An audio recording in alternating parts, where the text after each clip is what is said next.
Assalamualaikum warahmatullahi wabarakatuh. Selamat pagi anak-anak.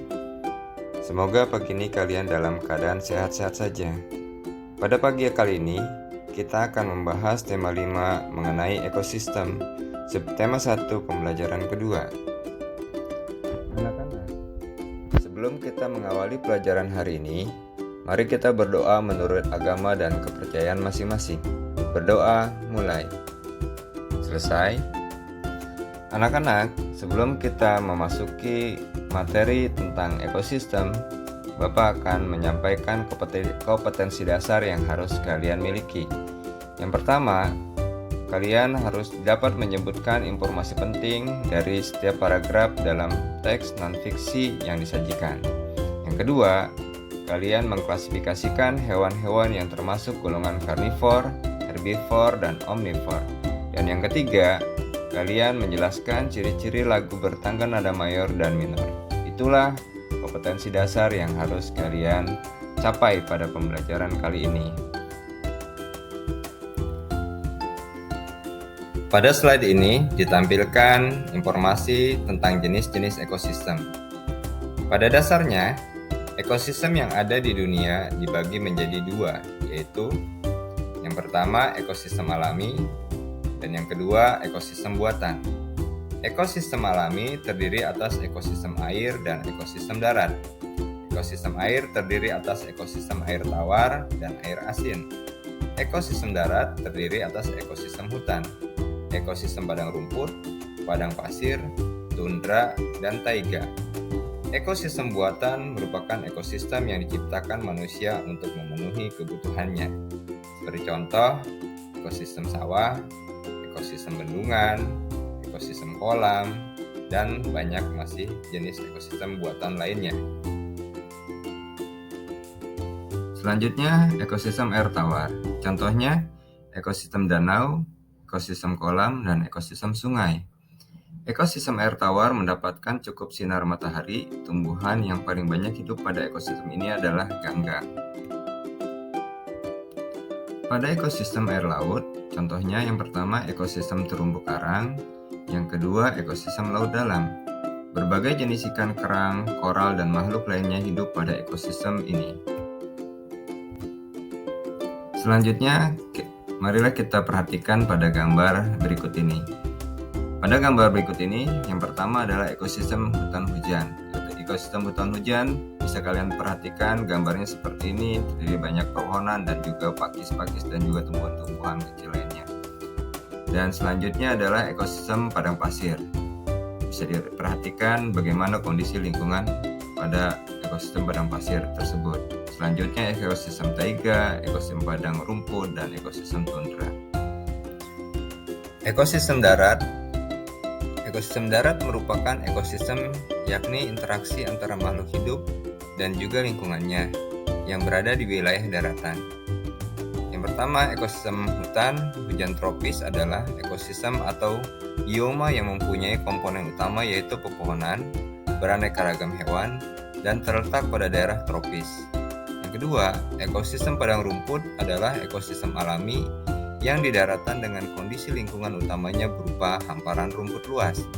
Ekosistem padang rumput terdiri atas komponen biotik, flora dan fauna, dan abiotik atau cahaya matahari, air, tanah, suhu, dan sebagainya. Ketiga, ekosistem gurun atau padang pasir ini juga biasa dikatakan sebagai interaksi makhluk hidup yang berada di lingkungan atau habitat padang pasir dengan komponen-komponen yang ada di sekitarnya, baik itu komponen biotik maupun komponen abiotik. Keempat, tundra adalah suatu bioma di mana pertumbuhan pohon mengalami keterlambatan yang disebabkan oleh rendahnya suhu lingkungan di sekitar. Tundra juga sering disebut-sebut sebagai daerah tanpa pohon. Dan yang terakhir, yang kelima, yaitu taiga, merupakan kata yang berasal dari bahasa Rusia yang memiliki arti hutan. Sehingga bioma taiga artinya adalah daratan bagian wilayah bumi yang luas dan paling banyak ditemukan di belahan bumi utara, misalnya di wilayah Rusia dan Kanada.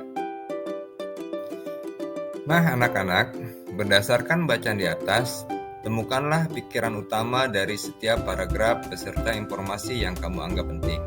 Tuliskan pikiran utama dan informasi penting tersebut di tempat yang tersedia.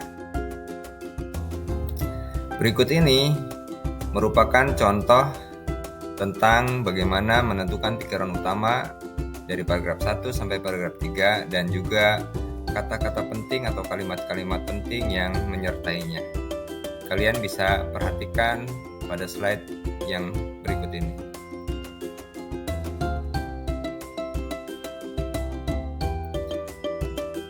Kalian tentu masih ingat dengan penggolongan hewan yang kalian lakukan sebelumnya, bukan?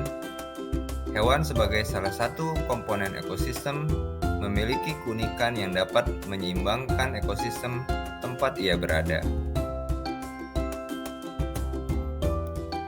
Berikut ini adalah penggolongan hewan berdasarkan jenis makanannya. Yang pertama adalah golongan herbivore atau herbivora, yakni hewan yang makanannya berasal dari tumbuhan dan memiliki susunan gigi yang khas, yaitu gigi seri dan gigi geraham, tidak memiliki gigi taring. Selanjutnya adalah golongan hewan karnivor, kelompok hewan yang memakan hewan lain, termasuk ke dalam kelompok hewan buas dan liar. Hewan ini memiliki gigi taring yang tajam dan buat yang berfungsi untuk merobek dan mengoyak mangsanya. Selanjutnya yang ketiga adalah omnivore, merupakan kelompok hewan yang makanannya berasal dari tumbuhan maupun hewan lain. Hewan ini memiliki susunan gigi tersendiri. Gigi seri, gigi taring, dan gigi geraham berkembang dengan baik untuk menyesuaikan dengan makanannya. Setelah kalian mengetahui penggolongan hewan berdasarkan golongannya, kalian lakukanlah kegiatan berikut ini bersama dengan teman sekelompokmu yang terdiri atas 4 atau 5 orang. Sediakanlah kertas A3, spidol, pensil, dan penggaris. Lalu buatlah contoh seperti tabel berikut. Ini adalah bentuk tabel lembar kerja kalian secara berkelompok. Bisa kalian perhatikan ada kolom gambar hewan, ada kolom jenis makanannya, dan kolom tentang kelompok hewannya.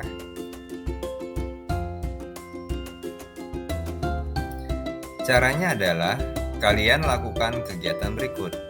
Yang pertama, lakukan undian untuk menentukan huruf pertama nama hewan. Yang kedua, ketika sudah menemukan huruf pertama, semua anggota kelompok menyebutkan nama-nama hewan yang sesuai, lalu menuliskannya di dalam tabel. Langkah yang ketiga, ulangilah hingga paling sedikit 5 kali undian. Yang keempat, lengkapi tabel yang telah dibuat dengan menuliskan nama jenis makanan dan kelompok hewan tersebut. Sekarang kamu dapat melihat dengan jelas penggolongan hewan berdasarkan jenis makanannya. Sekarang saatnya kamu membuat karangan non-fiksi paling sedikit 3 paragraf. Karangan non-fiksi dibuat sesuai dengan data-data, fakta, dan informasi pendukung lainnya.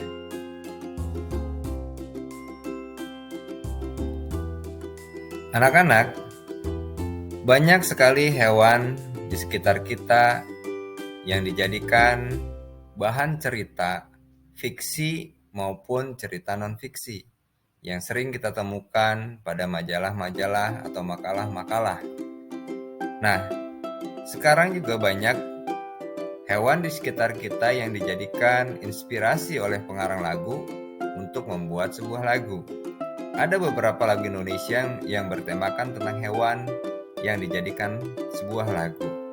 Seperti hewan bebek yang dijadikan lagu Potong Bebek Angsa. Ada hewan kuda yang dijadikan lagu anak-anak yang bertemakan tentang liburan. Ada juga cerita tentang lagu yang bertemakan tentang kupu-kupu. dan juga banyak hewan-hewan yang ada di sekitar kita yang juga dijadikan sebagai inspirasi lagu oleh para pencipta lagu.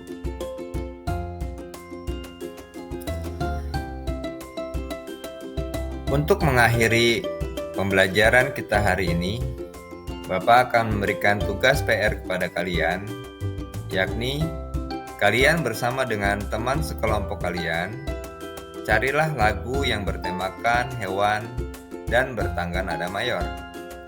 Lagu bernada mayor memiliki ciri nada yang riang gembira.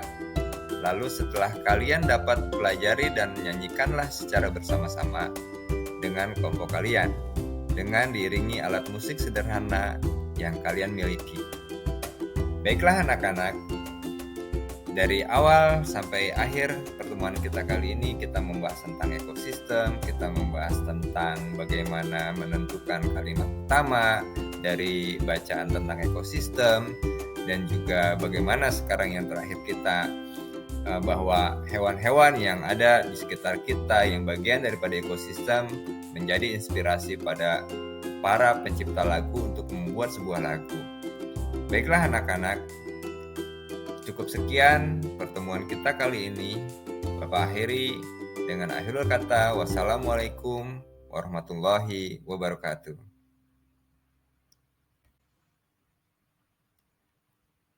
Dan Bapak ucapkan terima kasih. Sampai jumpa pada pertemuan berikutnya.